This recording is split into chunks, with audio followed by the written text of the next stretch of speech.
Good afternoon, everyone, and welcome. Also, hello to everyone joining on Zoom today.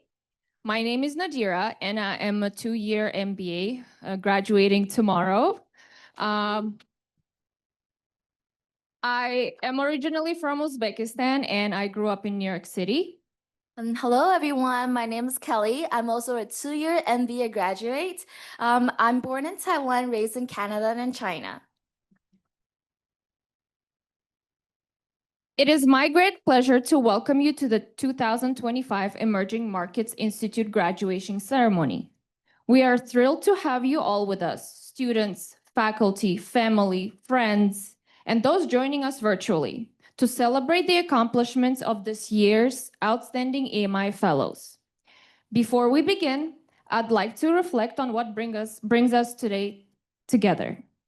The Emerging Markets Institute, founded in 2010 at the Cornell S.C. Johnson College of Business, was established to provide thought leadership on the critical and evolving role of emerging markets and emerging market multinationals in the global economy. Since its founding, EMI has brought together leading scholars, practitioners, and policymakers to develop not only cutting-edge research, but also the next generation of global business leaders prepared to drive meaningful impact. At its core, EMI's mission is to affirm the growing importance of emerging markets in the global economy and to equip leaders with a purpose, insight, and tools to thrive in these complex, fast-growing environments.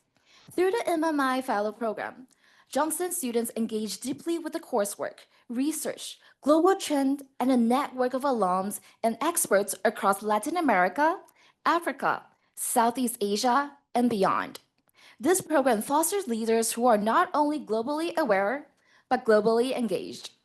This would not be possible without the leadership of Professor Lourdes Casanova, our director. A Fulbright scholar and internationally recognized thought leader, Lourdes has empowered countless students through her scholarship, teaching, and unwavering commitment to inclusive leadership. Lourdes, thank you for your guidance, vision, and the lasting impact you've made on our community. Thank you.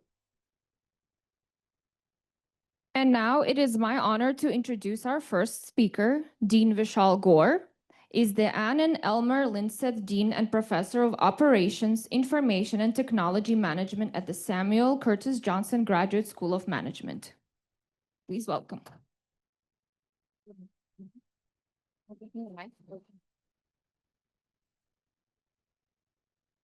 Thank you, Nadira, and thank you, Kelly. Good afternoon, everyone.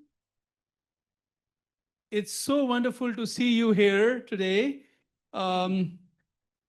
Our graduates, as well as their families and friends. I'm just so pleased to join Professor Lourdes Casanova and all of you, EMI Fellows, your families and friends, for this EMI Fellows Graduation Celebration 2025. So congratulations to all of the graduates. You heard it all from Kelly and Nadira about the impact that EMI has. And I just can't stop singing praises of everything that Professor Casanova does and the outstanding example that EMI sets, not only inside Johnson School and Cornell, but also globally in terms of engaging students, creating future leaders, and having an impact on society. Our graduates this year are an example of this. I believe this is the largest EMI Fellows class ever. So congratulations to our 117 EMI Fellows in the class of who are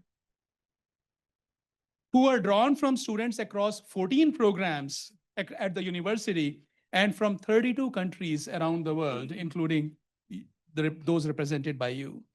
The Emerging Markets Institute was founded by our college dean, Andrew Karolyi, and under Professor Lourdes Casanova, it brings together students and leaders from around the world in activities that span lots of things throughout the entire year in a busy calendar to develop the next generation of leaders. And it highlights the importance of emerging markets to the global economy and provides our students and graduates with the knowledge that they need to lead in this global world and to become experts. EMI has achieved much this year, and I want to just highlight a few of these accomplishments. So firstly, the Emerging Markets Institute's annual conference that took place at Cornell Tech was a huge success.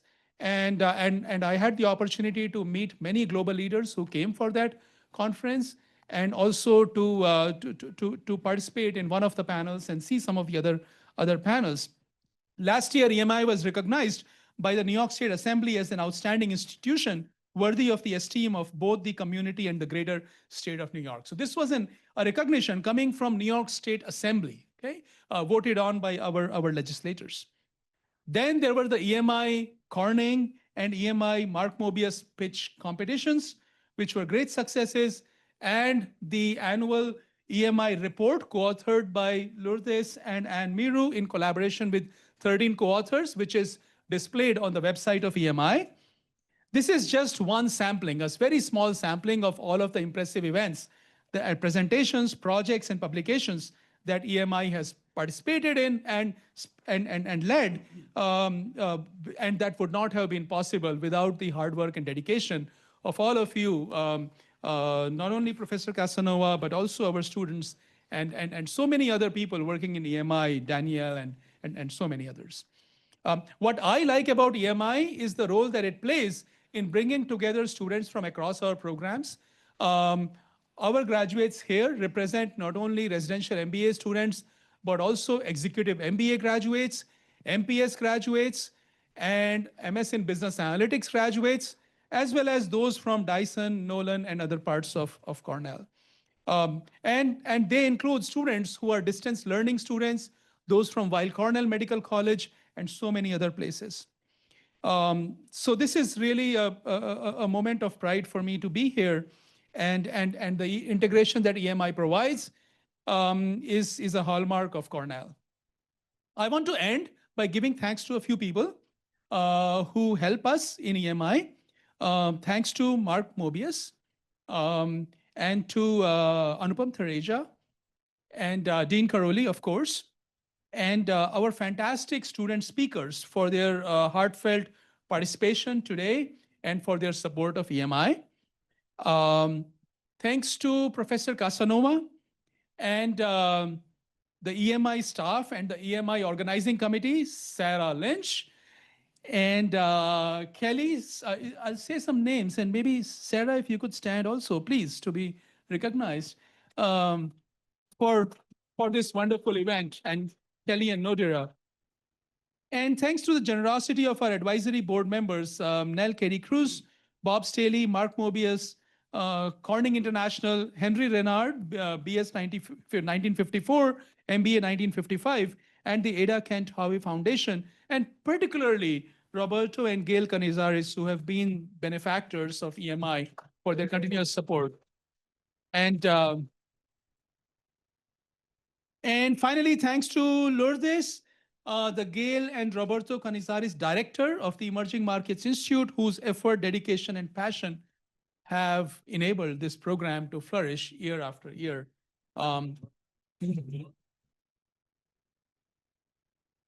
Congratulations again to our EMI Fellows. We look forward to your continued journey and staying connected with you, both in EMI as well as at Johnson School and at Cornell. Thank you very much. Thank you. Thank you, Dean Gaur, for setting the stage with such thoughtful and inspiring remarks. Now, it's our pleasure to introduce our first guest speaker, a true force of reinvention and resilience in global business. Anupam Thareja is the founder and managing partner of Five Capital and co-founder of Classic Legends, the powerhouse behind the revival of legendary motorcycle brands like Jawa, Yetzi, and BSA. Please join us in welcoming Anupam Thareja.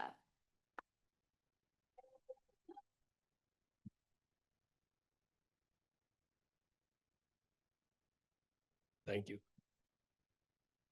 Good afternoon, everyone.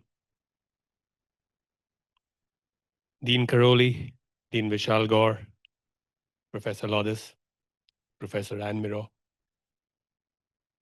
esteemed faculty, graduating EMI Fellows, families and friends, thank you for the honor of standing before you today. It's a privilege to be here at the Emerging Markets Institute, a place that doesn't just study the world's most dynamic economies, but believes in them. Emerging markets aren't at the margin, they are the momentum. They're not just catching up, they're breaking through. And you are at the heart of that story. You who have recognized that the future isn't built on safe paved streets, but in the dusty, unpredictable lanes of world's emerging markets. It's where energy outweighs legacy and resilience counts more than resources. So accept my compliments and respect for your foresight to become EMI students.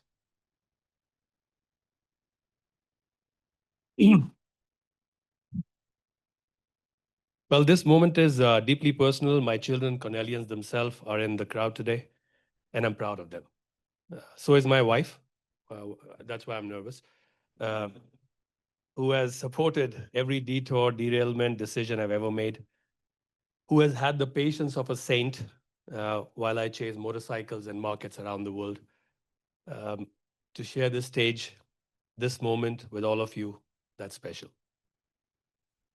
Now, I know this is kind of a graduation talk, so it means at least three things. One, I'm going to give you some advice which you didn't ask for. I'm expected to reflect on life and give you some wisdom. And thirdly, and most importantly, I'll try not to make you sleep till you finally give me an applause. So let's see how I do. I think you guys should know that you're outliers. Actually, no, you're privileged outliers. You chose to learn from the best in the developed world, but to serve something larger, to build, to grow with emerging markets, whether working from here or even better, being there. That means understanding both the promise and the problems that define the markets you're headed towards. Developed markets are capital long. That's where you are.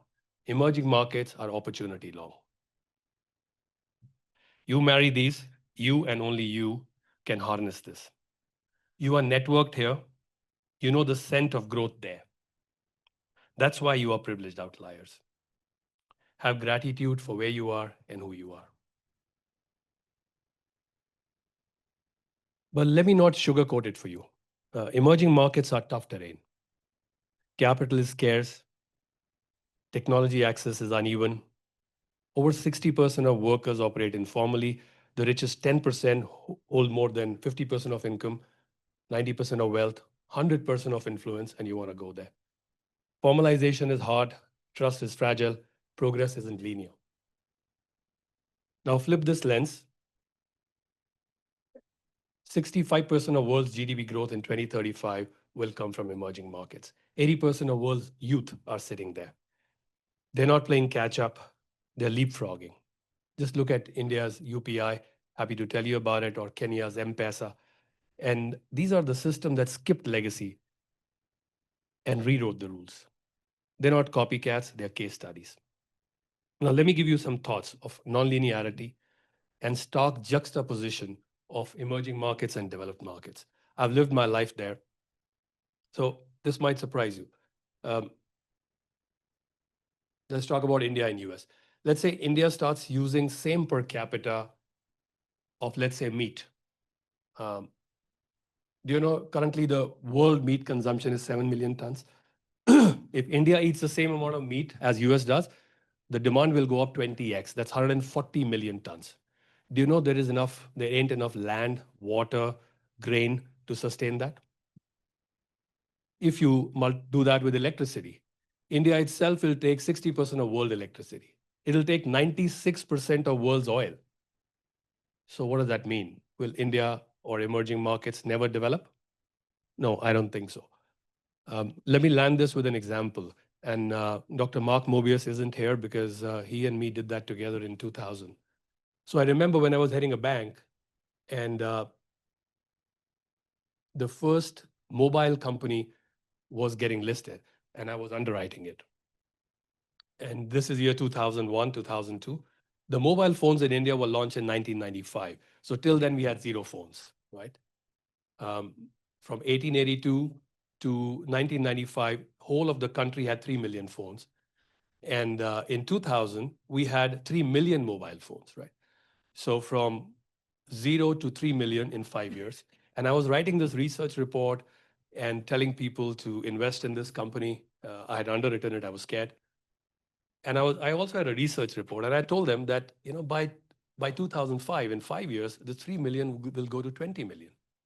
And by 2010, it'll go to 50 million. And trust me, apart from getting laughed out or getting irritated or complete sarcasm, that's what I got. Now I'll give you the real numbers. So this is 2001, 2002. I projected 20 million and 50 million. In 2005, India had 100 million mobile phones. In 2010, it had 750 million mobile phones, and now it has 1.2 billion mobile phones. Right?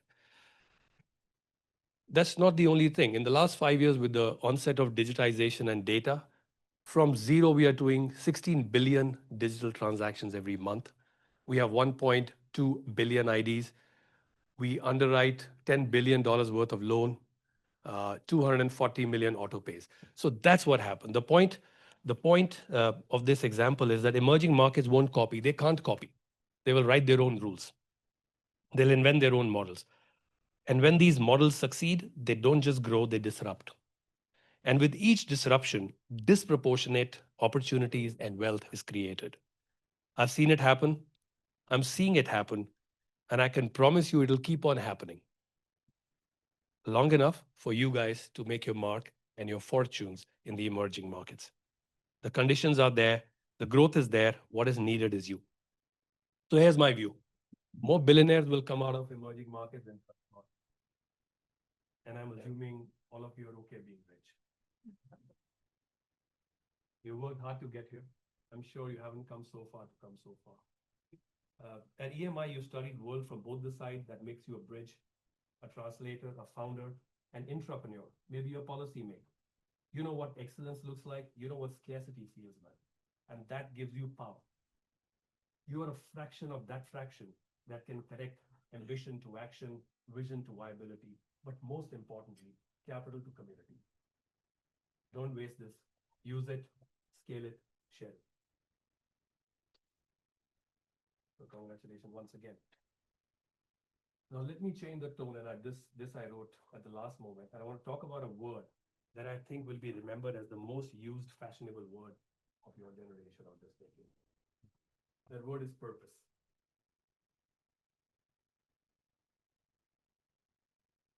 I don't even know how many times I've heard this word in my conversations, interviews, talks, even here at Cornell in the last few days. So many brilliant minds, often young, have told me that they're looking for purpose to decide what to do. Here's my take. Purpose, don't go looking for it. You stumble upon it in the pursuits of life, and when you do, you will know. Purpose isn't something you will find, it's something that finds you. It reveals itself in the quiet moments of reflection and the challenges that test. So purpose isn't about joining an NGO, a charity, a foundation, doing philanthropy, or becoming a monk. That's noble if that's your calling, but that's not the only way. I believe there are 4 ways to contribute to the society. 1, science and innovation. 2, arts and culture. 3, healthcare and education. 4, the reason you're here, building a business. Building a business is driving progress, creating jobs, and building communities. For me, building a business was about solving problems, creating opportunities. It's about people. The employees, their livelihoods depend on the organizations we build, the communities that flourish around. It's recognizing that our success is intertwined with well-being of others. When we lead with fairness, growth, respect, we empower others to do the same. And that's how we build a society that's not just prosperous, but compassionate and just. That's not purpose, but what is. So hey, you studied business, you are EMI Fellows. go build or help build businesses. And that's your purpose. Don't let anyone, like just no one tell you what. Now let me bring this home. I think this is it's a longer speed than you anticipated. Sorry, I didn't have time to write a short one. Well, I'm a biker, an investor, from an entrepreneur to a serial entrepreneur, a trekker, somebody who's jumped off cliffs, sat through 10 days of silence in Vipassana, climbed corporate ladders, Himalayan peaks, headed a global bank when I was 30, walked away, built companies, sold them, started a fund, still running it, and building another motorcycle. I've lived my life. My way is just not a Sinatra song for me, it's a strategy. I couldn't have done any of these without the belief and support of my family. So here are the 5 points that I want to land it for you. First, family.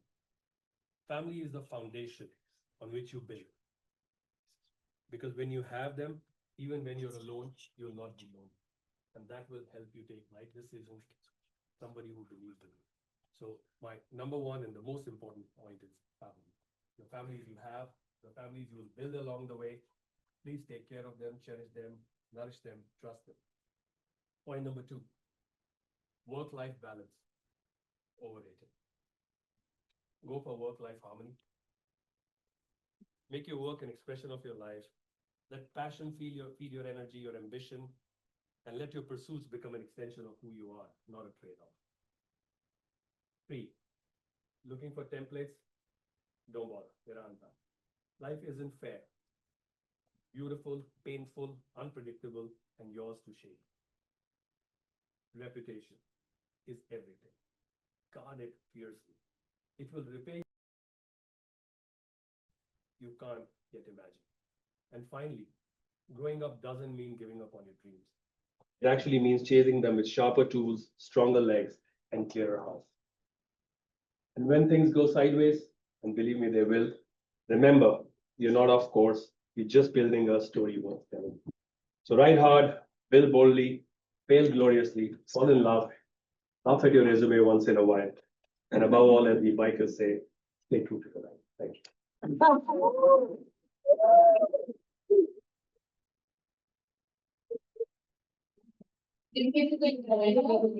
now I'd like to welcome our first group of student speakers, Osagi, Iris, Jamie, Lindsay, and Ariman.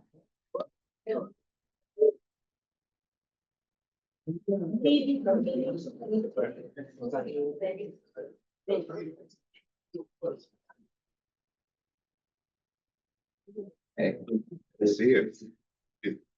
Okay, 1, 4, or something.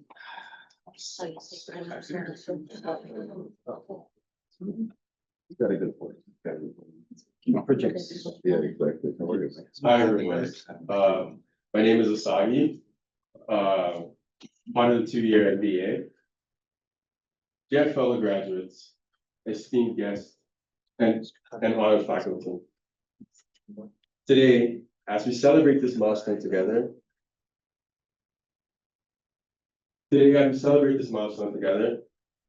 I want to reflect on 2 principles. These principles have shaped my journey at EMI. They're not just academic takeaways, they're mindsets that I plan to carry forward. The first one, the power of incremental progress. EMI has taught me that lasting change in emerging markets is not driven by sweeping reforms, but by consistent strategic steps. The challenges in these regions are very complex. Whether it's improving energy access in Nigeria, solving supply chain bottlenecks in Vietnam, or expanding financial inclusion in Latin America, transformation happens gradually, but with focus, patience, and adaptability.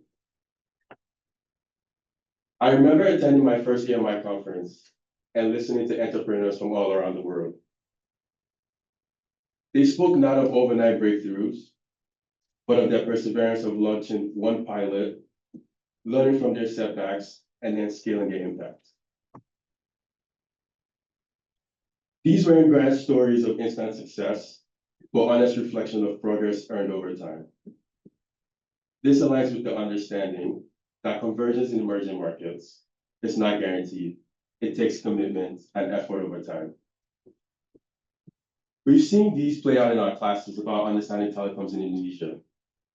We've seen it in case competitions about tackling semiconductors in Brazil, or working with small or medium-sized businesses in Latin America through outreach competition. These experiences have taught me that small intentional actions are the true engines of change, and that in the face of daunting systems, starting small is not a limitation, it's a strategy.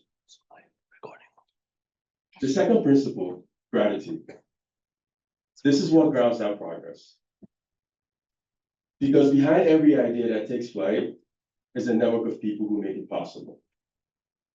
We owe thanks to our family, our loved ones, our co-workers, and our friends who have supported us throughout the way. When I first arrived at Cornell, I came with a lot of ambition. I came with a desire to contribute meaningfully to the future of emerging markets. Wow. And EMI just didn't give me the tools. It gave me a platform. It gave me a community. EMI created a space for me to work together with people, to collaborate with change makers. This institute is built on an incredible and committed team. So with that, I'm especially grateful to Professor Lourdes Casanova. I'm grateful to Mark Mobius for his support. I'm grateful to Gail and Roberto Cañizares, Dean Karolyi, Dean Gaur, Danielle, the EMI Advisory Board, and all EMI Fellows. Your support, mentorship, and commitment has pushed me to move from insight to action. Professor Lourdes has challenged me to go beyond good ideas and build strategies that actually work in the real world. A profound and insightful perspective has enriched my educational journey immeasurably. To my peers, thank you for your support, your sharp thinking, and your camaraderie. Your collaboration has shaped my journey in profound ways. Class of 2025 EMI Fellows. The world we're stepping into is full of urgent challenges: climate instability, inequality, and technological divides. But we are not powerless. If we approach these challenges with humility, take steady steps forward, and stay grateful to those who support us along the way, we can create real and lasting impact. So let's build change patiently, let's lead boldly, and let's carry our gratitude to everyone we walk into. Thank you, EMI, for shaping not just what I know, but how I lead. And thank you to everyone who has been part of my journey. Congratulations, class of 2025. Let's keep building one step at a time.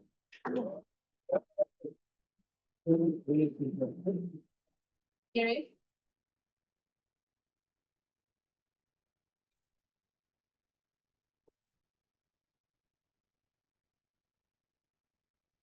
Hello, everyone. My name is Thareja. I'm also a MBA Cornell here, 2 years. So good afternoon, everyone, faculty, friends, family, and my fellow EMI graduates. It is a truly honor to stand here today as we celebrate our graduation and reflect on the incredible journey we've shared through the Emerging Markets Institute. Over the past 2 years, EMI has been a cornerstone of my time at Johnson.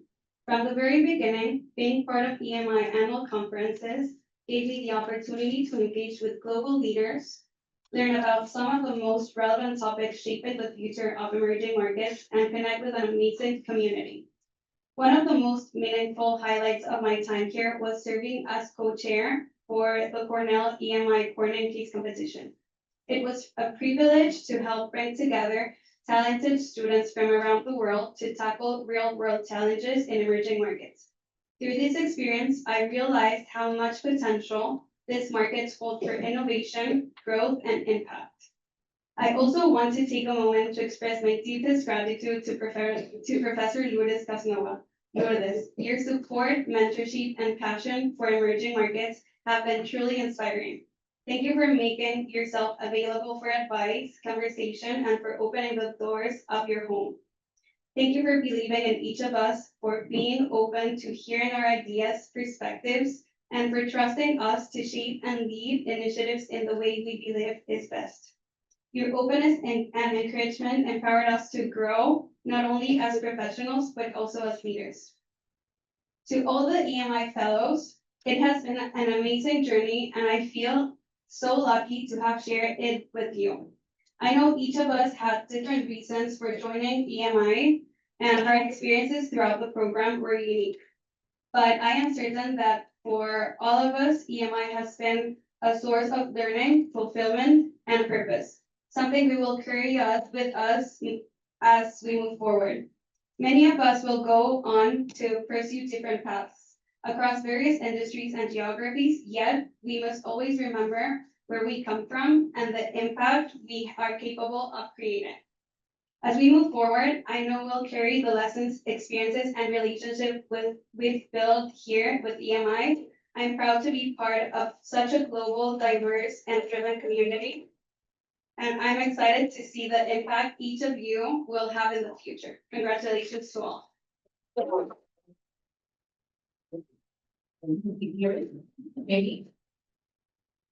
Alrighty, so my name is Jaime Andres Suarez Antonio, but I go by Andres. So my parents are here, you can ask them why so many. So I don't have a speech for you, but I have a story. So a couple of weeks ago, Lourdes reached out to me, I think Professor Lourdes. So I'm gonna refer as Lourdes for now, moving on. Lourdes sent me a text or a message, and she's like, I'm gonna be in New York City, I'm gonna meet the delegation of Rio Grande do Sul in Brazil. I was like, sure, let's meet. And she's like, do you wanna come? I was like, oh, of course, I had nothing to do that. But sure, I'll go with you. She comes to Manhattan to the Cornell Tech. We go with this big delegation. She summons all the leadership in Cornell Tech. She shows the place, beautiful showing. There have so many questions. And they were taking the subway. And then she tells me, there is a reception at the plaza. Do you want to come? And I'm like, Lourdes, I don't have a ticket. How am I going to get in? And she's like, it doesn't matter. So then we go, we get to the plaza. Everyone is very dressed up, right? The governor is there. All these big people are there. We get there, and Lourdes speaks a little bit of Portuguese. They don't understand it. She speaks a little bit of English. They don't understand it. She speaks Spanish. And she's French. She does everything. And at the end of the day, I get into the room, and I'm there sitting with her in this big talk. And I'm sitting there having a wonderful time. And all along, she's teaching me, they're talking about privatization of government entities, and she's teaching me the pros and cons and doing that. So I'm learning all throughout this experience, which is wonderful, right? So it's also the part of learning and always being a professor. We finish that, she stands up and she goes and talks to the governor immediately. She starts building a bridge, she starts talking to him, and the night ends up with a selfie. She's taking selfies with the governor, and I'm there. So she takes a selfie with me and the governor, and such a beautiful moment, right? So it's a moment of opening doors for yourself. Once you open the door for yourself, you open it for someone else, and to create bridges and to create friends and collaboration. So my promise to all of you, my co-fellows, is that I'll open doors for you. When I open a door for me, it will be a door for you. When I build a bridge, it will be your bridge, and I hope you do the same and likewise. So congratulations to all of you. Thank you. Thank you. Thank you.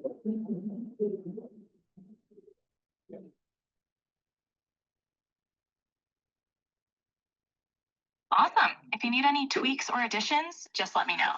Sure. I will. Thank you.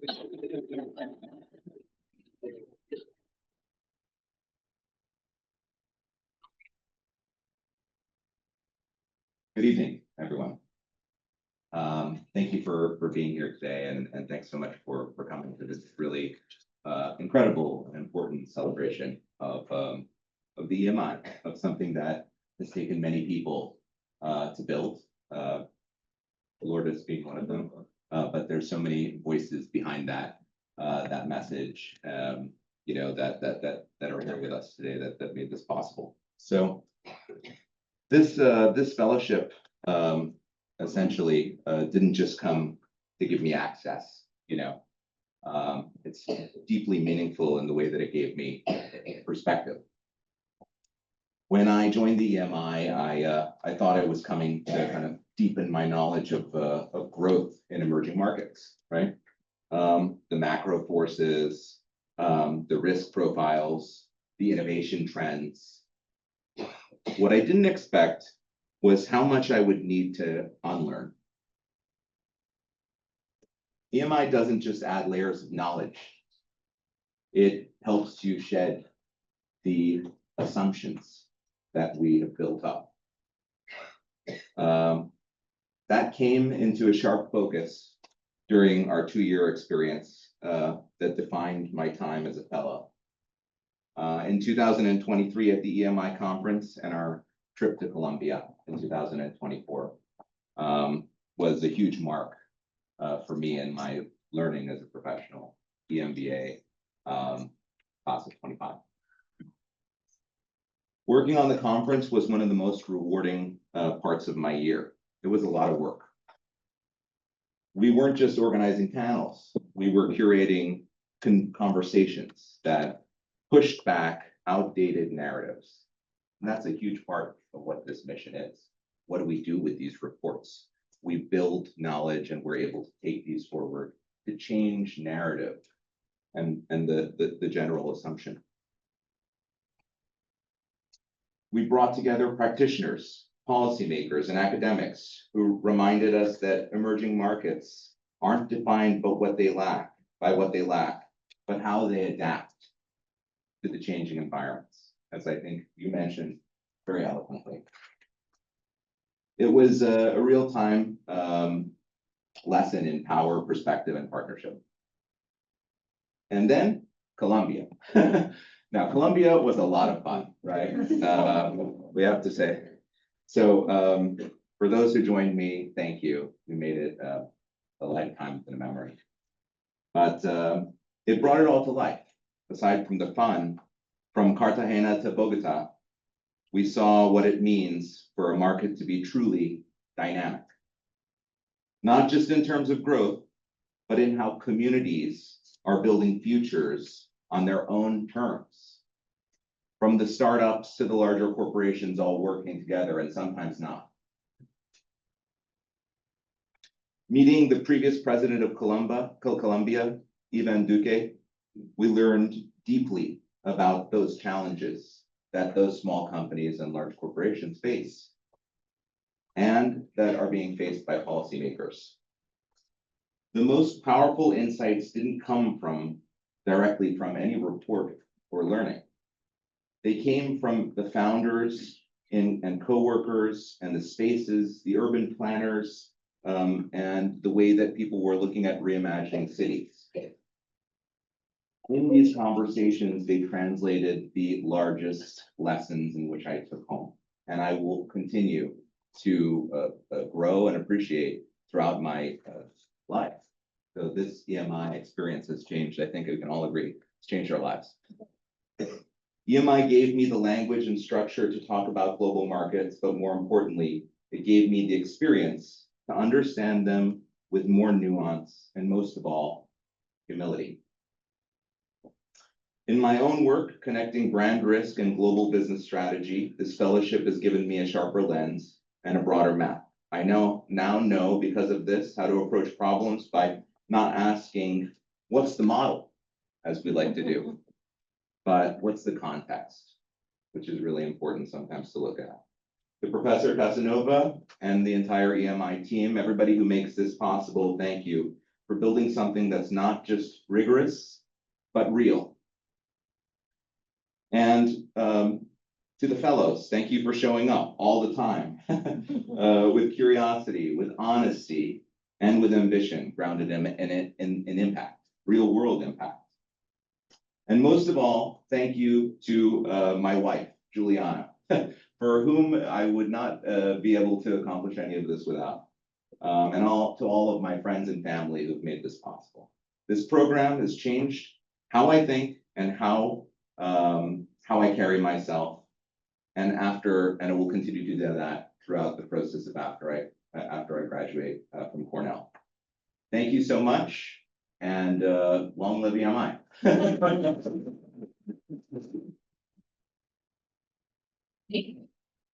Just a reminder, this event is being live streamed to CO1. If you're not comfortable and need more space, there's more space in the space there.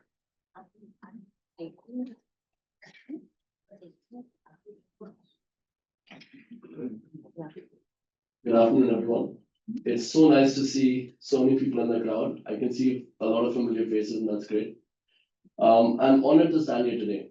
I am one of the few undergrads that Lourdes decided to kind of take on their team. I still remember the first time I went up to her nervous because I was talking to this professor in my freshman year, having just started my own undergraduate club.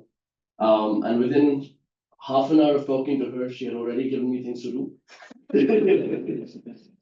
And it's just continued since. But truly, I've been told to keep this short, but thank you to the wonderful team of EMI Fellows, all of the people involved in setting up the conference, the pitch competition, case competition. It's a lot of work, as you all know, and it's been a true honor to serve alongside you. Your grit has truly inspired me, and I will take that forward as we all graduate. Of course, none of this is possible without Lourdes. She brings together so many people from so many places all at once, and I don't know how she does it. There is some magic involved for sure. But thank you so much. Shout out to Caleb, to Theo, for coming. Caleb is not even graduating and he's still here, so it's just wonderful to see so many people. But thank you so much, and I will take the lessons I've learned from you, Lourdes, forward, and everyone else. Thank you. Thank you.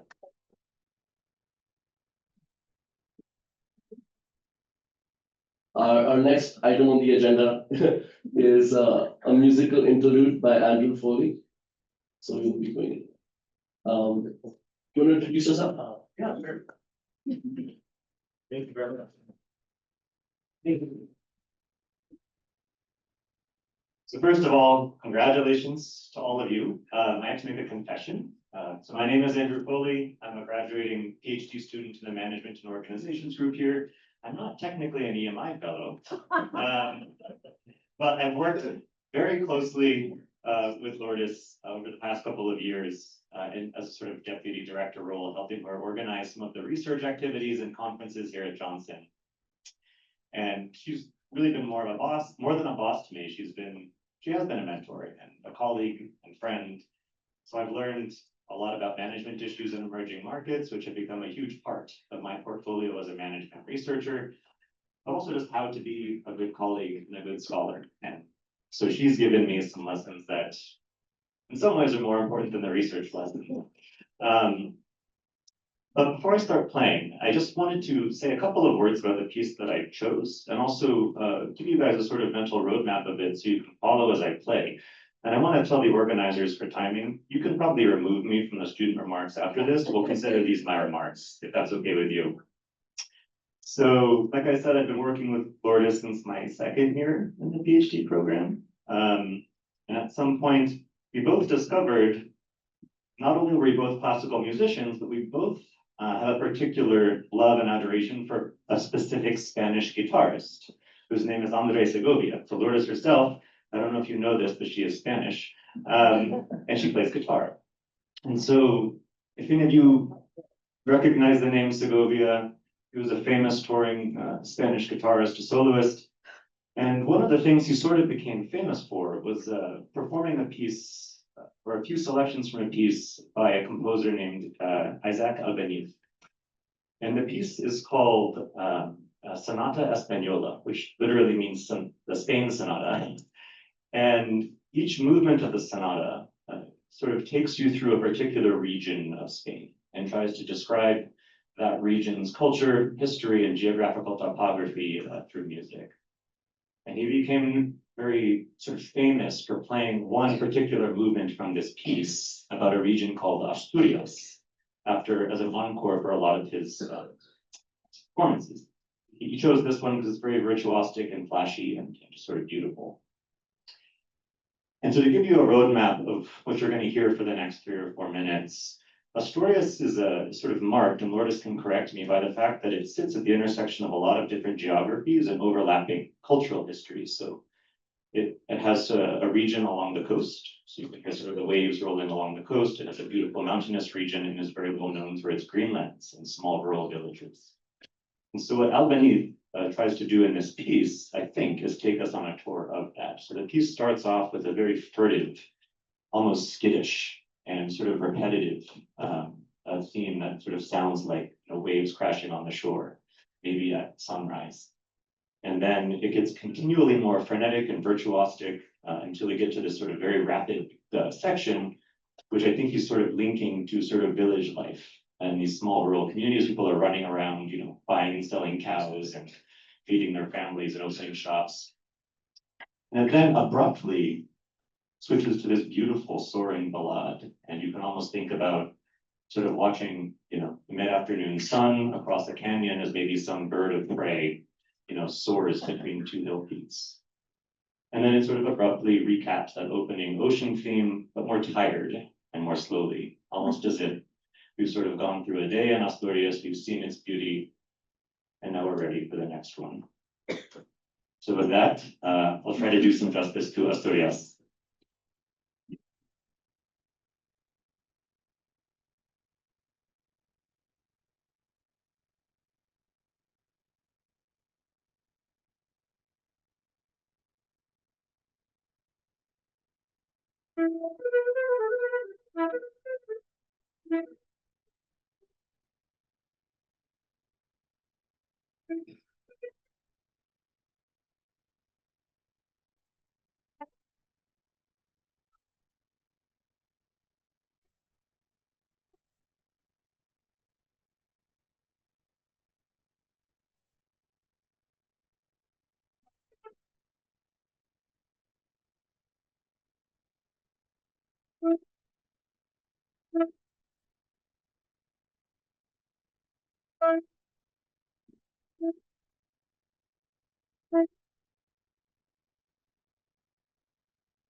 Thank you very much, Andrew. Now, we're delighted to introduce our second group of student speakers.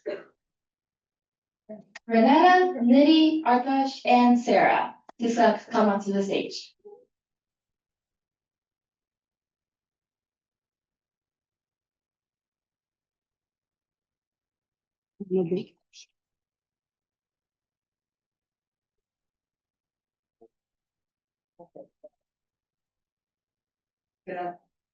Good afternoon, everyone. Me, Vishal, Anupam, and Jess. My name is Renata. I am a part of the Americas program, and it's an honor for me to stand here before you and the opportunity to reflect on the experience with the EMI. It was an experience that was not just an academic endeavor, but also one that greatly impacted my personal MBA journey. Many of you may not know me, but those of you that do, it is because of Lourdes and her commitment to encouraging participation across all programs. A commitment that truly aligns with the core of the Emerging Markets Institute. Last year, I had the privilege of being a part of the organizing committee at the EMI conference. And as I collaborated with the team, there were a few valuable lessons that were learned and reinforced. The first is that growth markets are no longer the periphery, they are the pulse of global practice. These regions, despite their challenges, are leading, not just adapting. With the conference's focus on innovation, it was also inspiring to witness the pitch competition and to see startups around the world pitch a tailored solution to a growth market. This was the second lesson, which reinforced that innovation thrives where challenges are met with creativity. The EMI has not just deepened my understanding of global markets, but it also provided me the third and most important lesson of all, which is that collaboration knows no borders. Which, when looking back at experiences, this is also true to Lourdes and her leadership of the EMI. The commitment to inclusivity will always be instilled in myself. And as I look to the future, I am excited at what I built in the classroom, at conferences, and with this community. I am very proud to have been a part of all of your journeys, and I'm thankful to all of you. Thank you. Thank you.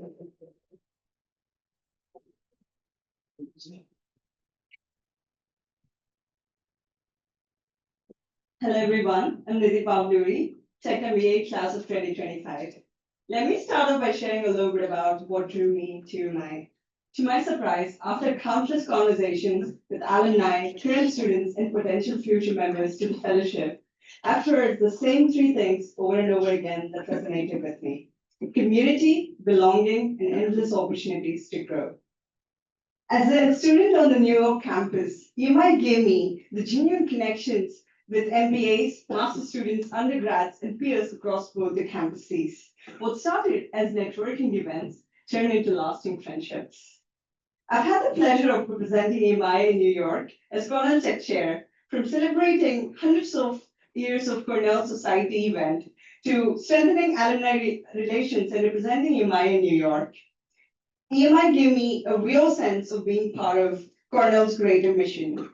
And the growth opportunities with the fellowship are genuinely endless. Scholarship, specialized courses, connections spanning from tech innovators to legal professionals through our alumni network.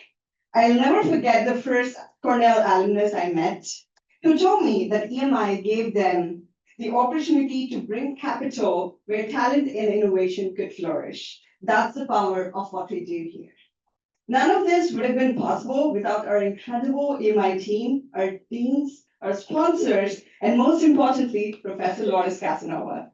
Lourdes, you are the heart of EMI, and you're the reason this community thrives. Thank you for believing in each of us and pouring everything you have into EMI and Cornell. And to my fellow class of 2025, honestly, it's been an honor walking this journey alongside you. You've challenged me, inspired me, and made this experience unforgettable.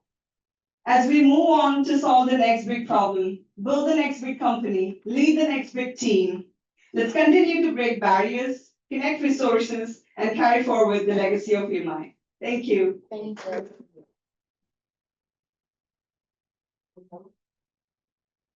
Thank you so much.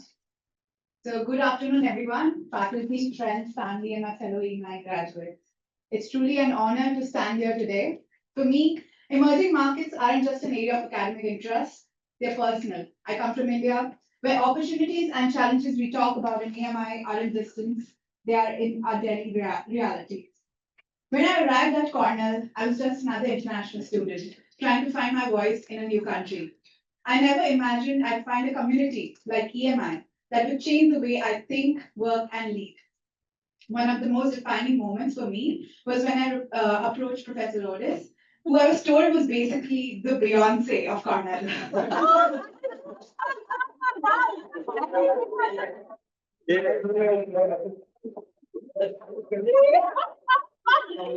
She really is.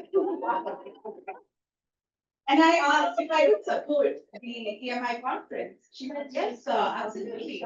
EMI is competition, you should be a part of it. And she said, we'll figure it out, don't worry about it. And I had the honor of co-chairing the EMI Corning case competition. From that point on, EMI became my home. Whether it was navigating team calls at odd hours, leading strategy discussions for the case competition and the EMI conference, or learning from brilliant minds around the world in the EMI, it pushed me out of my comfort zone and into a place of growth. But more than the experiences, it was the people who made this journey unforgettable. Looking ahead, I carry with me a deeper responsibility. EMI has sparked a commitment in me to use technology and innovation not just for business growth, but for something larger. Today, I'm extremely grateful, and EMI reminds me of my own family. Speaking of family, I'm so grateful to my parents who are here today. You're the reason I dream this big and the reason I care so deeply about creating change where it matters most. To Professor Lourdes, thank you for being our North Star, for listening, for trusting, and for reminding us that leadership is about heart as much as it is about intellect. And to Daniel, thank you for being the calm in a chaos. I can't find you, but thank you so much. Being named an EMI Fellow means more than recognition. It means being part of a global family of 117 extraordinary change makers and more. I couldn't be prouder to stand here alongside with you all today. Thank you so much.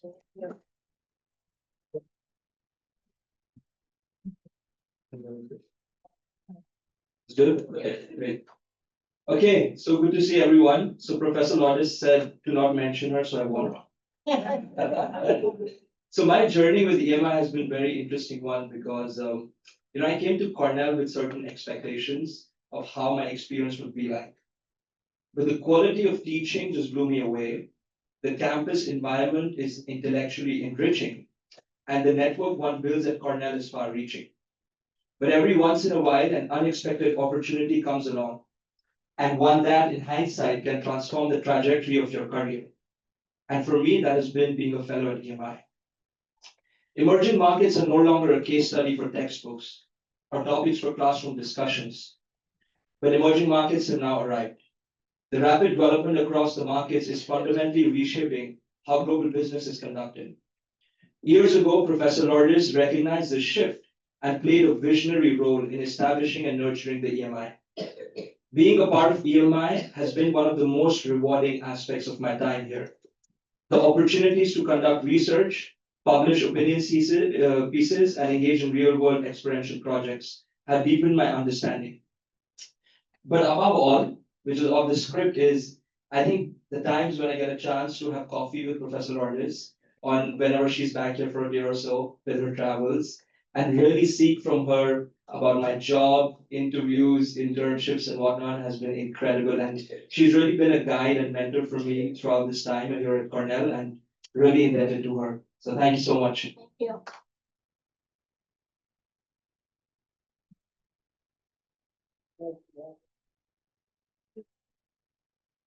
Good afternoon. My name is Sarah Lynch, and I have had the pleasure of serving as the EMI MSBA Chair this academic year. I am pleased to highlight the accomplishments of our fellows within the MSBA program. We have a total of 18 graduating fellows and 5 group capstone projects that were completed. These topics included the growing role in adoption of cryptocurrencies in El Salvador, capital markets, trading in the renewable energy sector in India, and the movement of supply chains and low-end factories in Vietnam. So I would like to recognize Parth Mehta, Vanessa Robinson, Ron Lin, Michael Nathanson, Jordan Juler, Rocky Brito, Bruna Araujo, George Greco, Shubham Jain, Anna Kete, Anjali Kabra, Himani Patel, Sahil Patel, Chen Singh, Taylor Wilson, and Leonie Zhang for their contributions to the success of these projects. We have also had 2 fellows, Maya Andrews and Gabriela Asensio Morales, who have been working very hard on the EMI report with contributions to the M&A section and ongoing empirical research efforts. In addition, I would like to recognize the members on the graduation committee from the MSBA cohort, of which 9 out of the 15 members came from our program and served on this committee. So thank you to Maya, Rocky, Chen Singh, George, Anjali, Sahil, Taylor, and Leonie for their tremendous efforts on putting everything together to make this graduation ceremony happen today. These contributions would not have been possible without our incredible team of MSBA students, and I am pleased to recognize their achievements to EMI. As Steve Jobs once said, great things in business are never done by one person, they're done by a team of people. And I'd also like to recognize Dr. Lourdes Casanova. I said wrong. I had to. She's just been an incredible mentor for me, inviting me into her house, just guiding me along my career really for a lot of different things. And also our first interaction was incredible. When do you remember? Okay, I'll remind you. I said, "Oh, hablas español?" Because you were looking at it, I was like, "Oh, she's a Chinese woman. She's speaking Spanish. It's weird." And I still remember that moment. Right there. So thank you. It is my pleasure to introduce Greg Desingüe, MBA class of 2025, who will be performing Beethoven Piano Sonata, number 21. Greg?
Thank you so much for that beautiful and uplifting music. Now, we are honored to introduce our next speaker.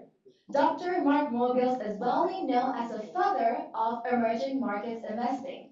Over the course of his decades-long career, he has led investment strategies across more than 70 developing countries, helping shape global understanding of emerging economies and unlocking their potential. Please join me in welcoming Dr. Mark Mobius via Zoom.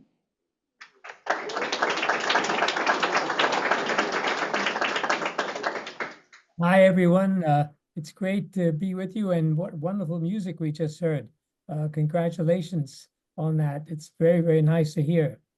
As you know, I'm interested in emerging markets, so I have to congratulate you all for emerging from your master's degree program and graduating. And I hope that going forward, you will continue to emerge. Now, one of the things I think you should remember is that your education does not stop now. Your education really begins now. And as you move forward, you should continue to be a student. You should continue to learn. I know many of you are wondering about a job, or what kind of position you will have in the industry going forward. And one of the things I would like to emphasize to you is that you must pick a position and be in a company which you really like.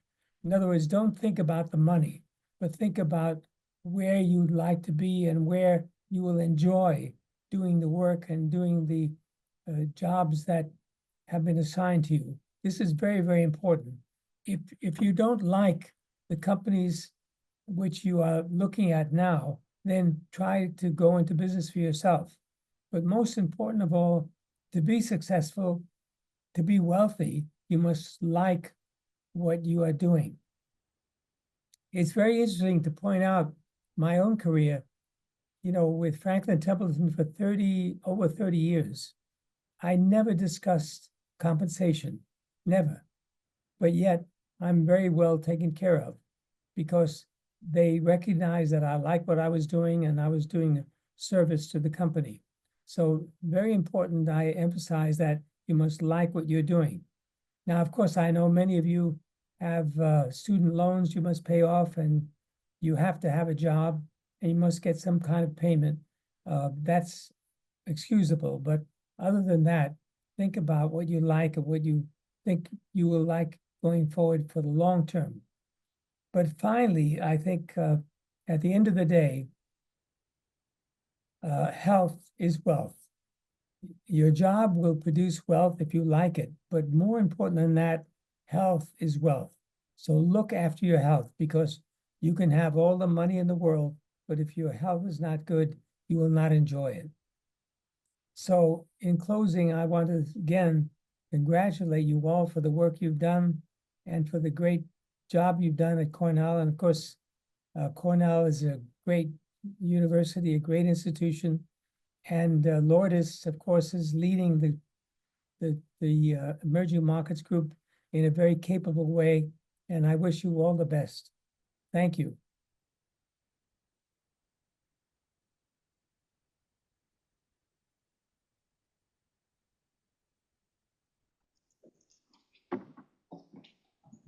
Thank you once again to all the speakers and to Mark.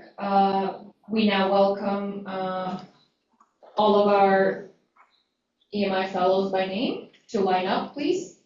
According to the number. According to your number. Yeah, to the left, to the left of the left. Call the name. Yeah. Team Karolyi, do you mind coming to the hall, please?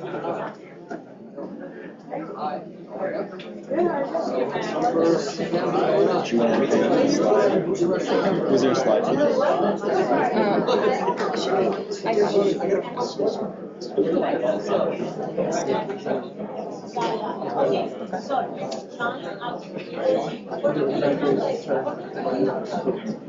Was there anything else to do with this? Did you have another Zoom session? No.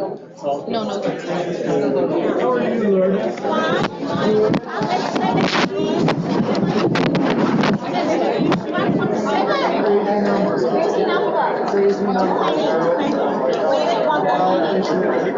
so you are going to read and then you read. Yeah. Okay, and now bring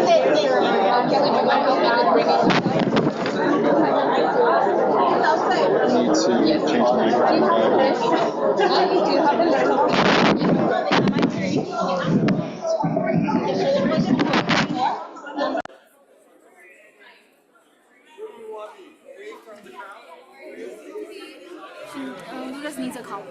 Okay. Can I give her this Yes. one? Give her.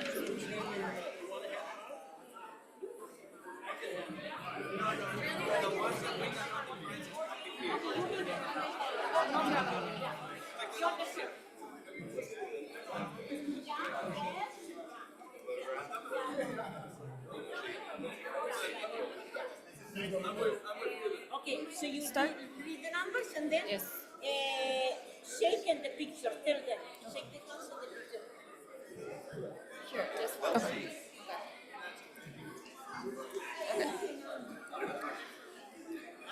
Students and graduates, as your name is called, please come forward to receive your certificate from professor and pause for a photo.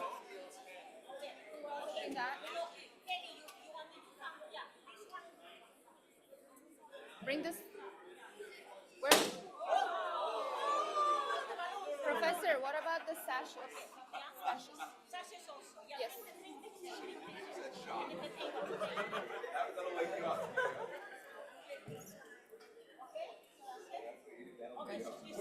Sorry. Lindsay Alikasanyan.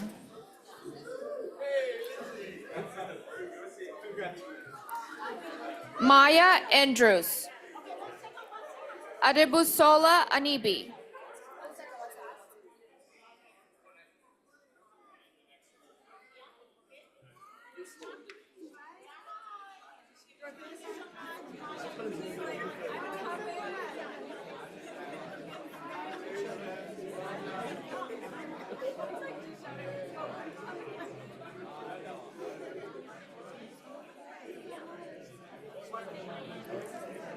Adebusola Anibi.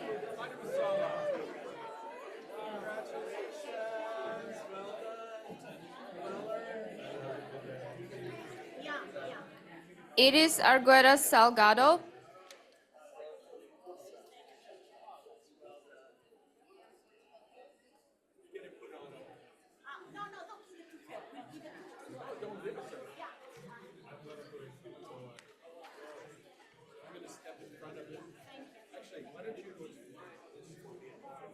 Gabriel Morales.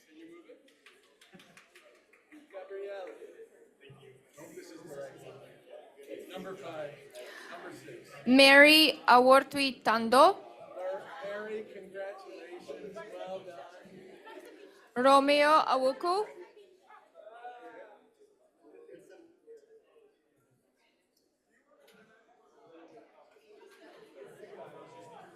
Romeo. Romeo, congratulations. Well done. Put Romeo here, hold on.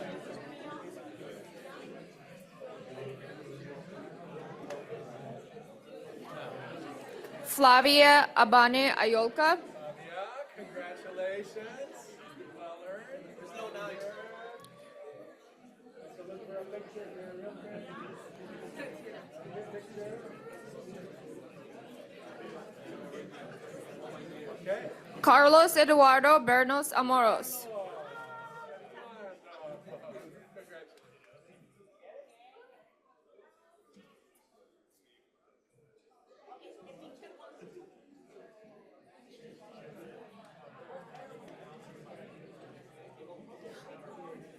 Guru Bardwaj. Come on, Guru, get it. Wrong one. You're 10. Okay. So there's no 9. Are you number 11, Guru? Yes. Come on up here. Congratulations. Well done. Well done. Well earned. Sonia Vasan Borker. You got the right one, Sonia. Congratulations.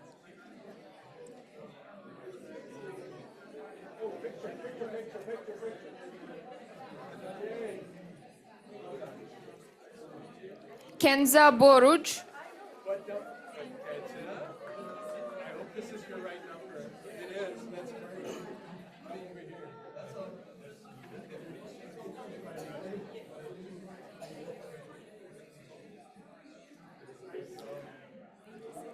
Rocky Brito. Rocky, congratulations. Well done. 18. Jean Karolyi, 18. It's going to be next.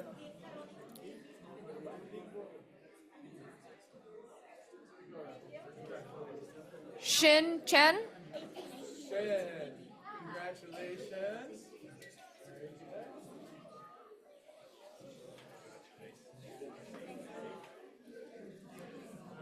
Brian Shung. Brian, congratulations. That's fantastic. Well done. Well done. 20.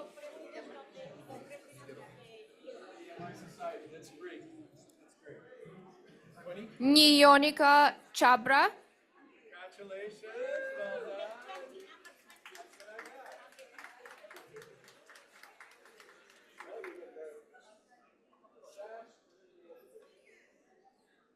Jacob Chizunza.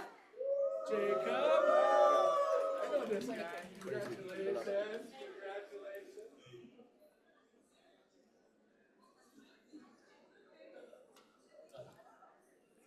Renata Corrales. Renata, congratulations.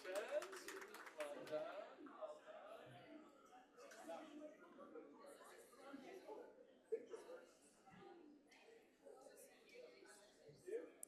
Pedro de la Rosa Herrera.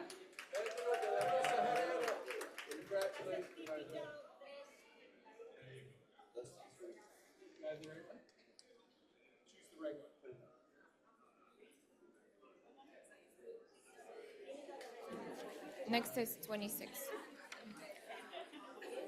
Bruna de Araju.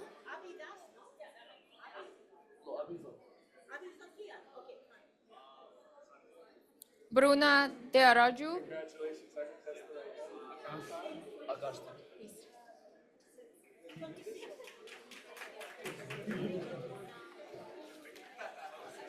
We'll get it right. Don't worry.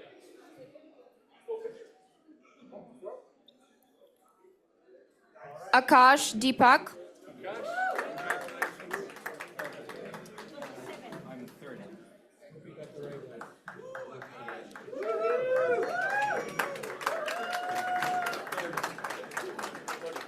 30.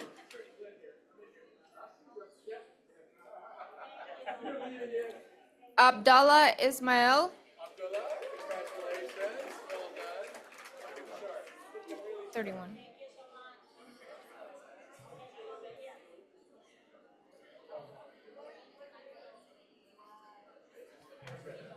Andrew Foley. Andrew Foley. Andrew Foley. Well done. 32.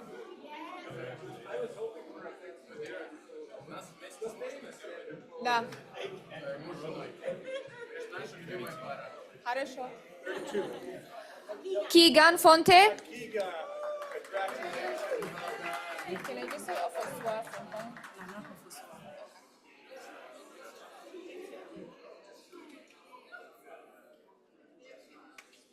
Nana Ofosua Frimpong. Congratulations.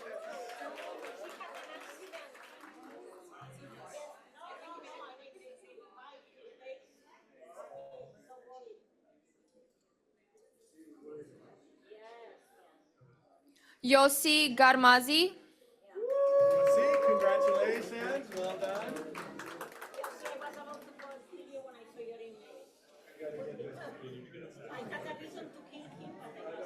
We don't talk about that up here. We don't talk about that. Congratulations. Ananya Goenka.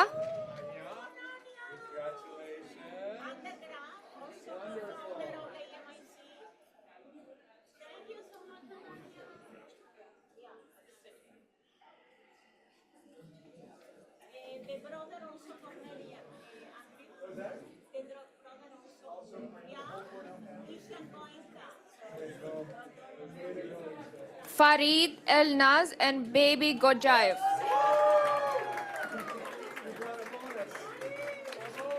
Kimberly? 41.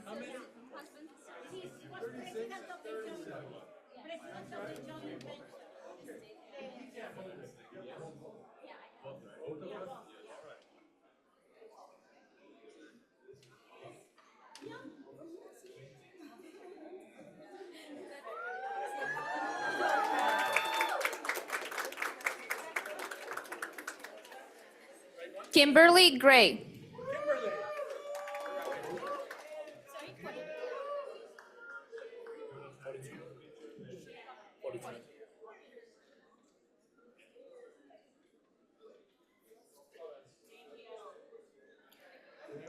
Shloka Ketan Hajare.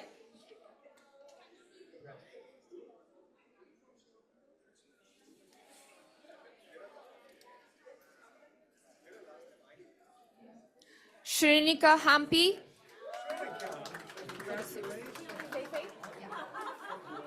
Fei is 46.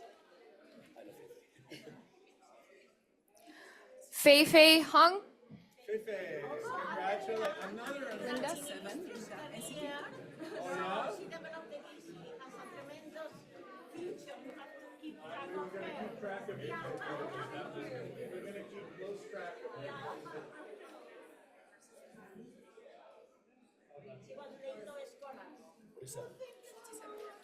Linda Inseki.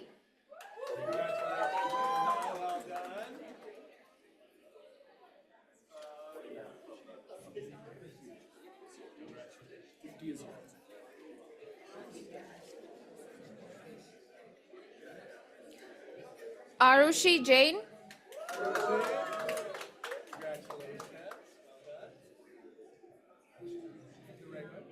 Shubham.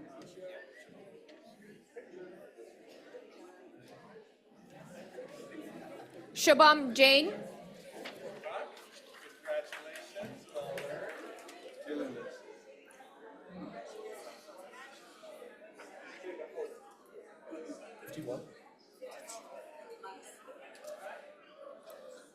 Yash Javar. Can I just say Sharif and your last name, Janadu? Yeah. Or do you want the full name?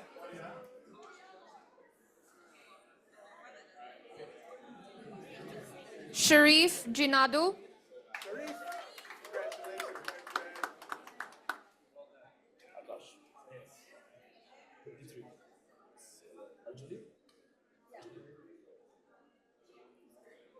Akash Kakar.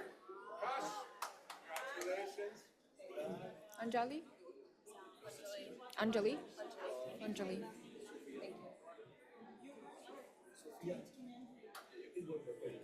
Anjali Kalra.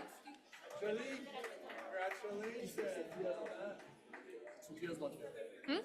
Theo's not here. Okay. Junmin is not here. Okay. And 57. Okay, 57. Jungmin Kim. 57. Go over here, that's all right, congratulations.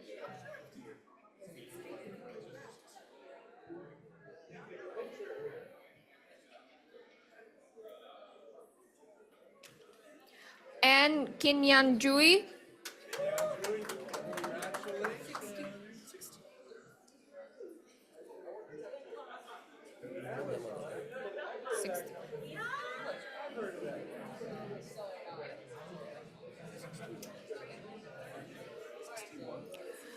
Ashwarya Kotaru. What is he?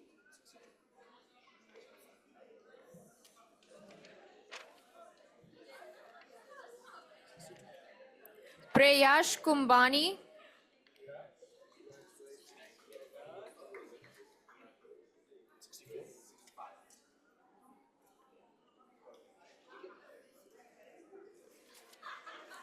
Vimbisu Quimbeya.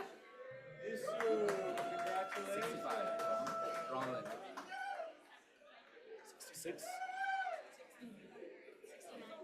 67 is not good. Shiejulu. Ron Lin. 69. Okay. Check my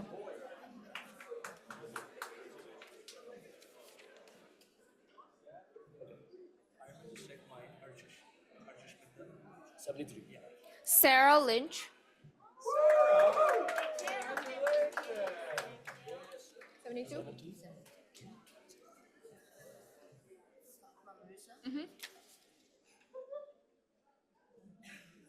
Fatma Mirza.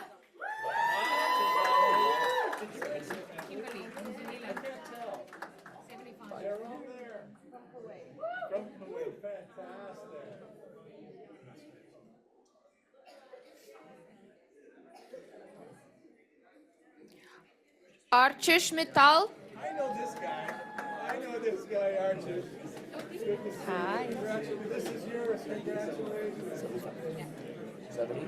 76. 7? 77. Kimberly Zunila.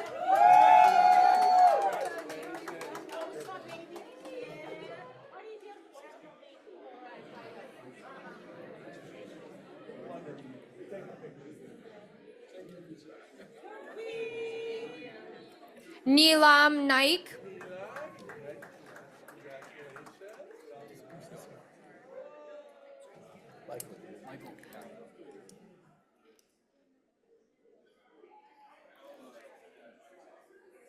Michael Natanzon. Michael, congratulations. Oh yeah? You already saw it? Oh boy. Oh boy. I don't know when they're.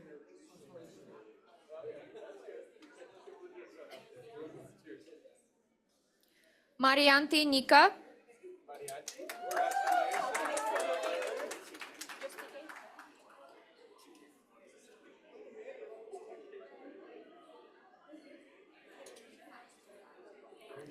TK Nkwe. I know this guy. How are you, my friend? Congratulations. Well earned. Well earned. Good guy. Good guy. Right here. Yeah. Well done. Well done. Chloe Mateo Ocampo. Chloe, congratulations. Well done.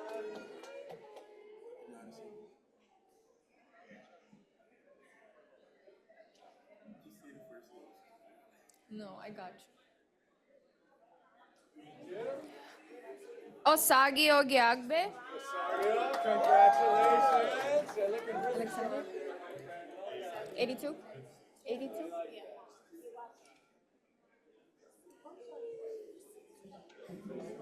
Alexandria Onochi. Alexandria, congratulations. Well done.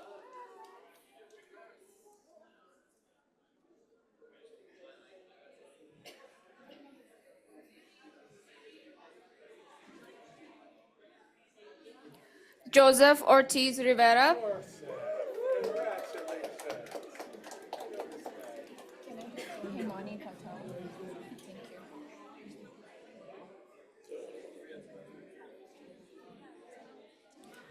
Himani Patel. Congratulations. Can I just say Sahil Patel? Thank you. 85 will be next. Sahil Patel. Congratulations. Well done.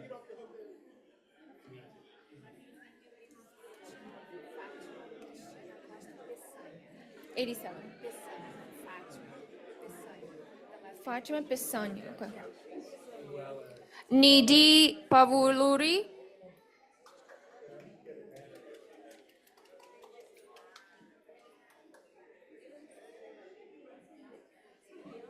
Fatima Pisania.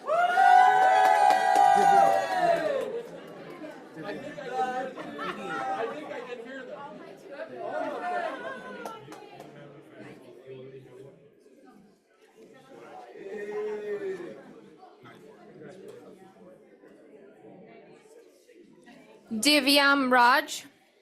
Yeah, congratulations, well done.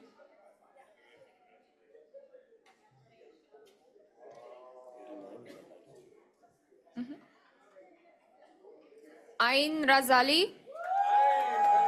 Congratulations, well done. 93? Yeah, 93.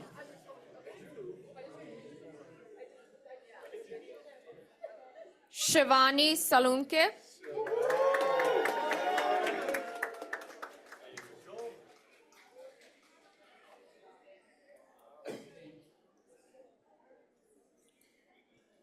William Sanders. Congratulations, my friend.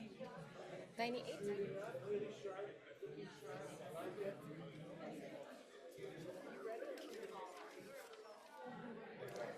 Sheikh Rumiza Shakil.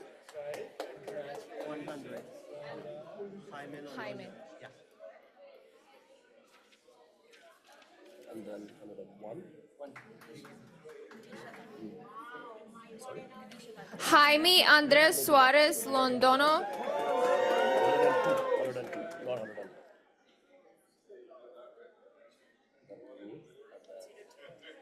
And then 105. Nivisha Tated.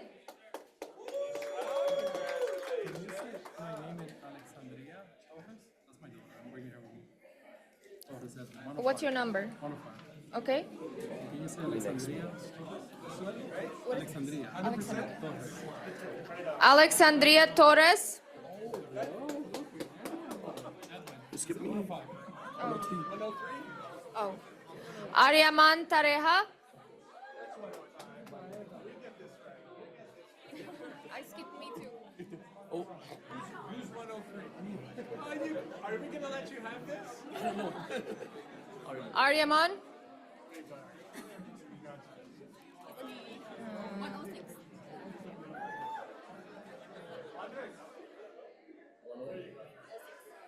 Nisrina Nur Ulfa. 107.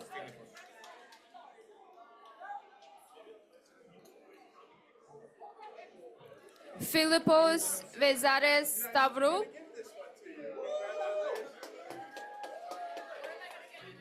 107. 108. Ziki. I'm gonna give it to you. 108. 108. Who's behind you? 109? 109? You can leave it.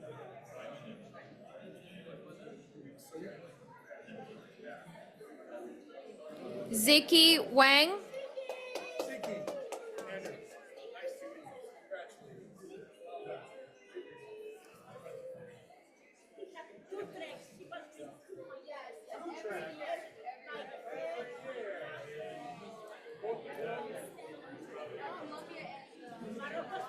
Taylor Wilson.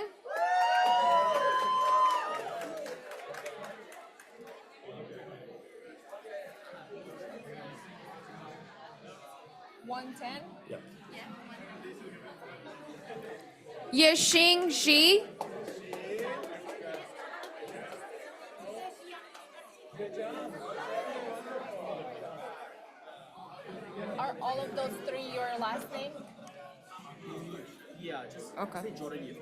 Yep. Just Jordan Yip. Jordan Yip. Jordan Yip. 113. 114.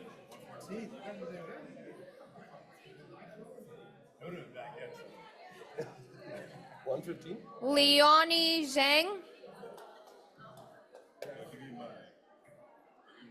Sure.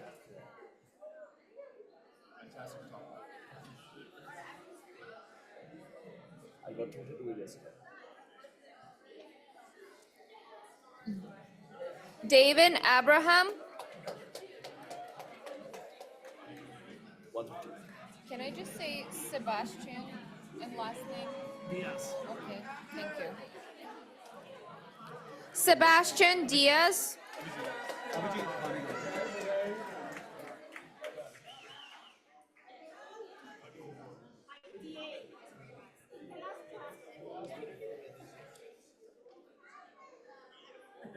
Abhijit Bannegaonkar.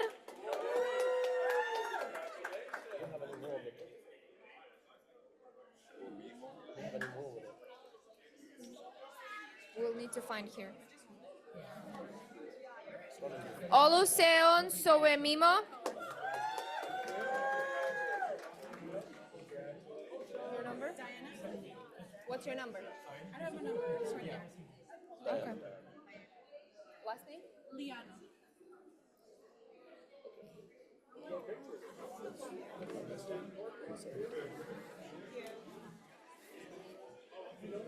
Diana Liano.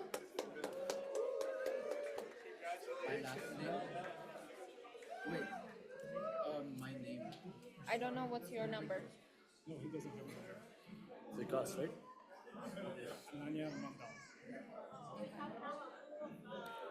Ananya Brata Mandal.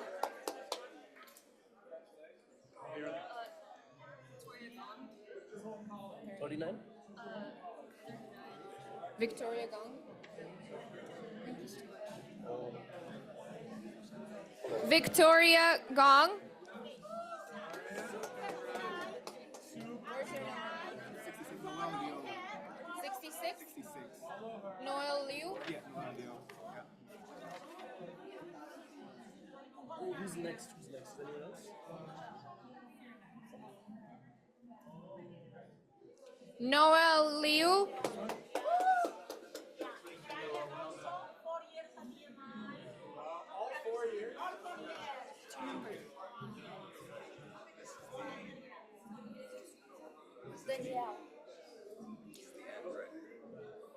Can you find 67? Kelly Lou? Eu estava lá, ele falou com ele, eu falei, da Fátima pensando, esse brasileiro? I'm 101. Can you find me? I'm 101. Am I gonna announce myself? Let's wait. What's your name? 101. Nodira. Nodira Subikunova. Yes.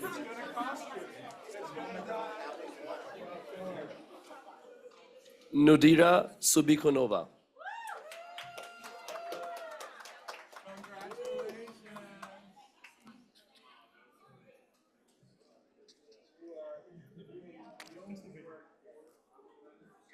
Someone doesn't have 17. I don't have it. Yeah, I gave somebody.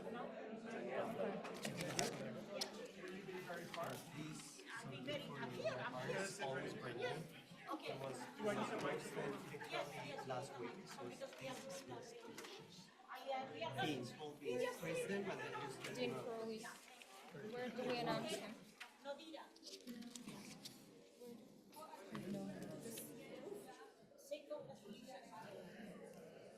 Congratulations, EMI Fellows.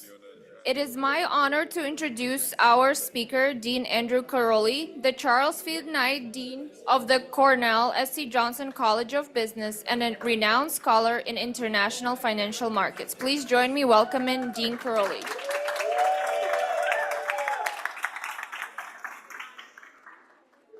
Good afternoon. Congratulations to all of the 2025 EMI graduates. Wonderful.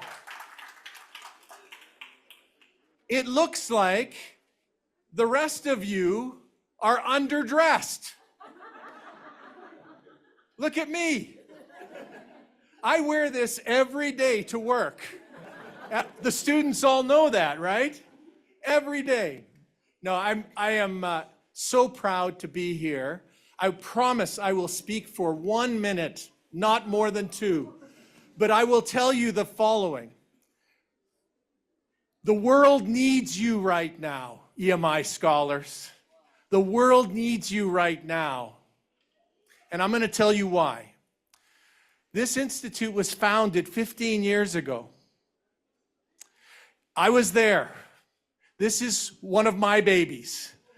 I came to Cornell 16 years ago, and the goal of this enterprise was to raise the Johnson School up and Cornell University up to make it understand the importance of being open to the world at large, to foster a greater understanding of the importance of different cultures, different languages, different origins, because as you understand more and more about these things, it makes you better.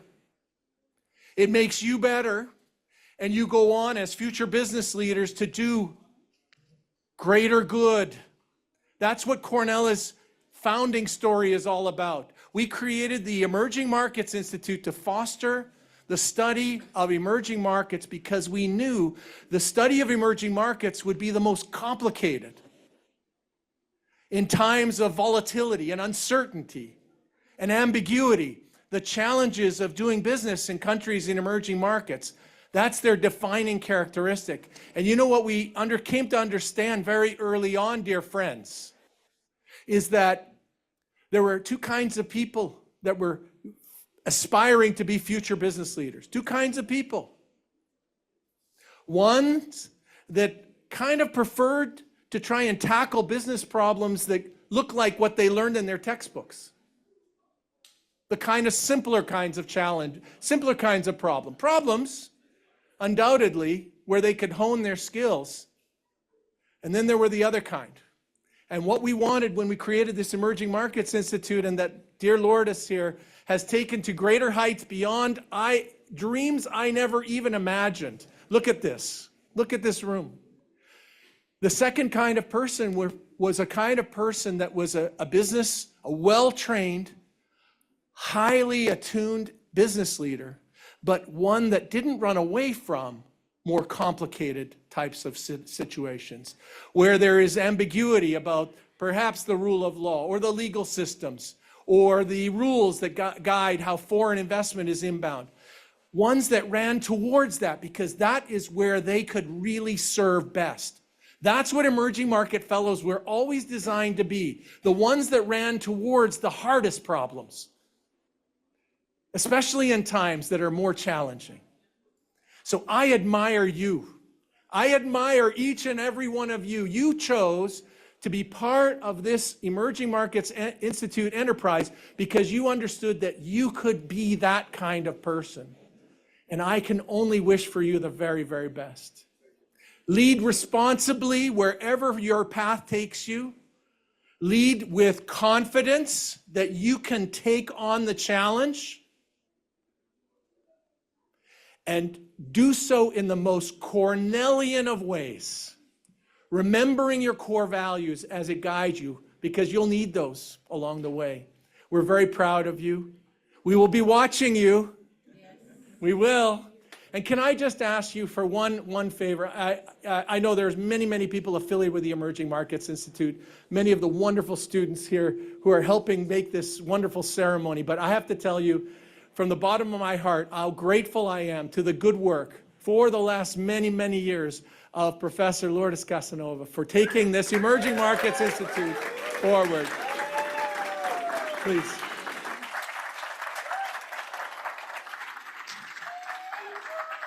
And it's your turn now. Thank you. This has been a little bit longer than we thought, but we were surprised. This class has been very enthusiastic, very hardworking, and we have 117 EMI Fellows. Well, I told Daniel we'll cap it at 70, no more, but this year you persisted, you worked very hard, and we almost doubled the numbers, also because of the chairs, and you met one of them, Sarah Lynch, and also Andres, chair of MS Health, and many of you have been steering your own classes to do a lot of work. So thank you very much. Thank you to the families that have been mentioned. We often forget that behind any people there is a team. So that's why I said, please don't mention my name, because it's not me, it's you that make the Institute. And we have here, we have left at the end a number of undergrads who have been with us for 4 years. Theo had to leave before, but he graduated after 4 years with EMI as well. We have here Caleb Kahuma, that he has only been 3 years because he still has 1 more year to go. And next to him, Victoria, who has been also from day one. So many of you have been working with EMI from sometimes before you start the program, because the previous summer you do an internship. So as it has been said better than I did, that emerging markets are no longer the future, but the present, and how Latin America, even after 10 days that has not grown that much, but still all the indicators in emerging markets, Latin America, Asia, Africa, all the indicators have improved in the last 25 years. This millennium has been the millennium of emerging markets through ups and downs, and often emerging markets are in the news for the wrong reasons. But if you look at the indicators, GDP growth, GDP per capita, life expectancy, infant mortality, all the emerging markets have improved tremendously. And this year we visited Morocco for the first time. Kenza was a great in the organizing the trek with Alvaro. Then we went to Spain, my own country, and I said, we'll see two big successes. And Morocco I had not been for more than 10 years and has changed dramatically for the better. And Spain was a developing country when I was born, and now is a developed country. So this last, as I said, the last 25 years have been good and will continue to be good. Now that volatility is everywhere. The last weeks you have seen that the dollar has been a little bit bumpy and interest rates have been bumpy in this country. So you see, oh my God, whatever we learn from emerging markets is moving everywhere. So thank you very much for being part of this journey. So I always say is my team, and I always say that emerging markets have done extremely well in the last 25 years overall. Of course, volatility is the name of the game of emerging markets. I wanted to say thank you to Dean Andrew Karolyi, has been supported from day one. Andrew, he was the co-founder of EMI and has supported me, EMI, and all of you from day one. When there is plenty of dilemmas, what shall we do? He always supports what we do, and without you, really, the work would not be possible. Thank you to Dean Vishal Gaur, Anupam, Thareja, who has given such an inspirational speech, and Mark Mobius, who supports EMI in many different ways. And then the graduation committee, and Sarah mentioned, Sarah was chair or co-chair because so many of you have been working, and Nodira and Kelly, the great MCs. And as I said before, many interest in the undergraduates, and Caleb, who has been co-chair with Brian and Dimitrios of the EMIC, and Anya was also part of the founding group of EMIC, and also Ariaman, who founded the other ones. Also, EMI is housing this summer 35 interns. So if you are around, please come and help us, because we have 35 interns, Rollin scholars, Milstein scholars, Laidlaw scholars, and one visiting scholar, June, who graduated also this year. Also, we have given a number of awards every year because people have gone beyond their duty. And the 2 years were Iris, Osagi, and Kenza. Thank you very much. Cornell Techni, Ionica, Cornell Americas, Renata, MS Health, Andres, that we went to the plaza, and you also, he represented, I said, okay, I was invited to a panel in MIT. Andres, I'm sorry, but I cannot go. Since Andres is between jobs, I said, please represent me in the panel. So he spoke recently in a panel, and also Renata went with him and a group of representation, but he spoke in the panel. So we discussed the panel. And MSBA, last but not least, Sarah. Really excellent, excellent work, and you really are the ones who made all this possible. EMI is celebrating its 15th anniversary, 10th anniversary of the EMI report. The EMI report wants to transition into the Cornell Emerging Markets Review. We are waiting for the Dean to give us the final approval. And we look forward to having all of you in the conference November 7th. We are in the waiting list to go to the NASDAQ and ring the bell. So hopefully we'll let you know. And the theme next year is new paradigms, new opportunities, leveraging uncertainty for growth. And before we end, I wanted to say music is a language for the world across cultures. We all understand the emotions, but also the very hard work, the discipline, the tenacity, creativity and innovation. So thank you so much, Greg and Andrew. Greg played a very, very difficult piece, and he played beautifully.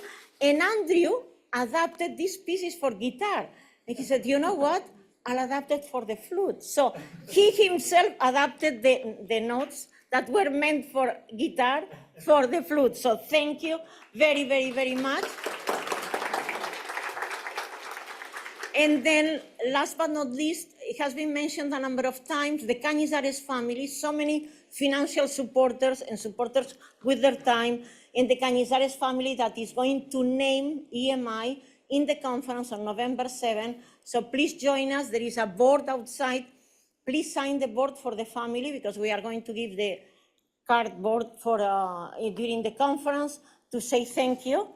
And only to say congratulations, best of luck, keep in touch, because the journey is just the beginning and the world is waiting for you. We need more leaders in this very, very turmoil, a lot of turmoil, and a lot of also polarization. We want to continue, and you are the bridges, you will build bridges and encourage dialogue. And then please now come to the podium, all EMI Fellows.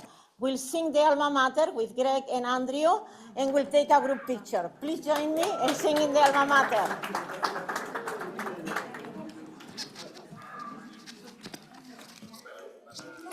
Okay, come.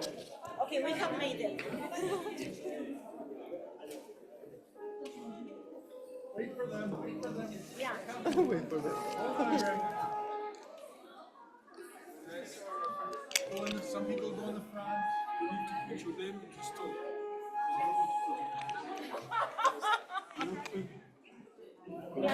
Okay, can you remove? And Abby, I want to give you the thing. Okay. Can we, Nodira, can you disconnect? Oh, yeah. You're not standing in front of me.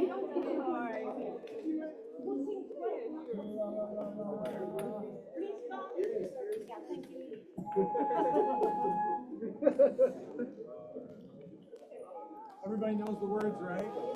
We all know the words.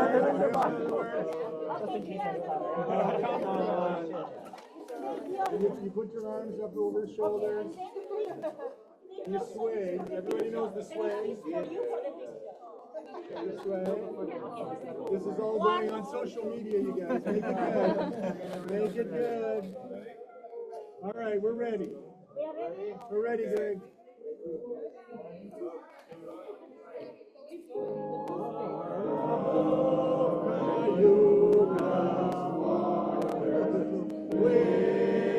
Waves of blue stands our noble honor, glorious to view. In the glorious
Oh, you're very kind. From the heart. From the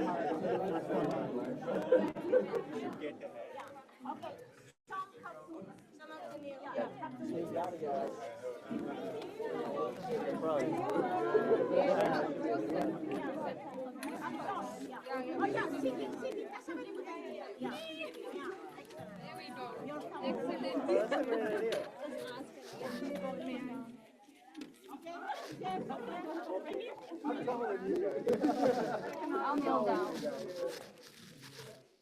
Okay, so yeah. Andrew and Greg. Andrew and Greg are fine. We are fine, Lourdes. You don't have to worry about us.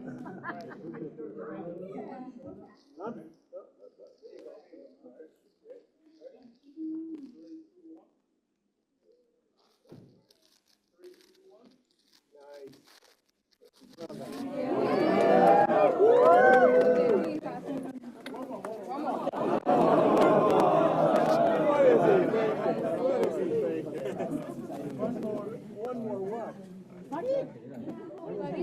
Farid, come. All right. Oh, no, Daniel, come. Daniel, call Daniel. Daniel, come.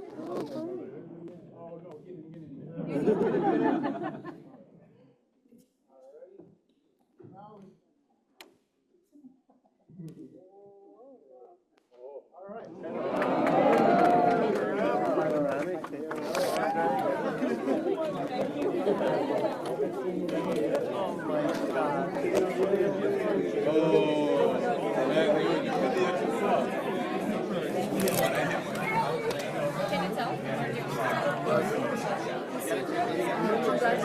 Congratulations to the EMI Fellow Class of 2025.